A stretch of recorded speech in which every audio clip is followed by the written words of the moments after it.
क्यों जालिमों की ज़िंदगी ज़्यादा आरामदेह नज़र आती है? क्यों गुनाहगार और जालिम लोग का मुश्किलात में मुब्तला नज़र आते हैं और उनकी ज़िंदगी बेहतर दिखाई देती है? ये सवाल बहुत से लोगों के जहन में आता है।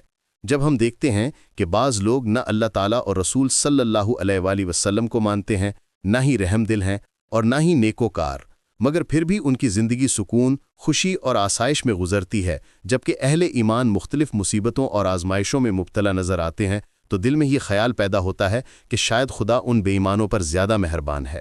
हम कहते हैं कि अगर लोग ज़कात न दें तो बारिश नहीं होगी, लेकिन बाज़ लोग जवाब देते हैं, जनाब फ़ला मुल्क के लोग तो दीन को मानते ही नहीं, मगर वहाँ तो सुबह शाम बारिश होती रहती है।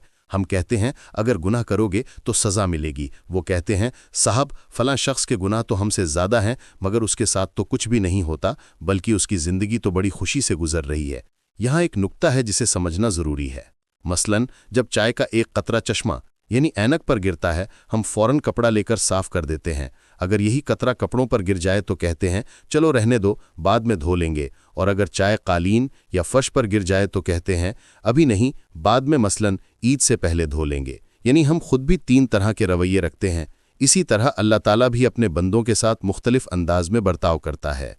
अगर कोई शफ़ाफ दिल या नेक बंदा गुनाह करे तो अल्लाह ताला फ़ौरन उसे मुतवज्जे करता है ताकि वो जल्दी तौबा कर ले। लेकिन अगर कोई गुनाहगार और बदकार शख्स हो तो अल्लाह ताला उसे फ़ौरन नहीं पकड़ता, बल्कि कहता है अभी नहीं, बाद में। और अगर वो बहुत ही बदकिरदार हो तो अल्लाह ताला उसकी सज़ा को क़यामत के लिए मौखर कर देता है। मुसीबतों पर भी शुक्र ज़रूरी है। बाज़ औक़ात अल्लाह ताला अपने बंदे को मुश्किलात और आजमाइशों में मुब्तला करता है, जिनके पीछे यकीनन कोई हिकमत छुपी होती है। हमें सिर्फ नेमतों पर नहीं बल्कि मुसीबतों पर भी शुक्र अदा करना चाहिए। तमाम तलखियाँ, बीमारियाँ, सैलाब, ज़लज़ले, माली नुकसान, हादसात, हत्ता के अज़दवाजी नाकामियाँ, सब में शुक्र का पहलू है। मसला ये है कि हमारी निगाह सतही होती है, हम गहराई से नहीं देखते। मसलन कोई शख्स सड़क पर जा रहा हो, अचानक उसकी गाड़ी किसी रेलिंग से टकरा जाए, वो नाराज़ हो जाता है, मगर जब बाहर निकल कर देखता है तो कहता है अल्हम्दुलिल्लाह। क्यों? क्योंकि अगर वो रेलिंग ना होती तो गाड़ी सीधी खाई में जा गिरती।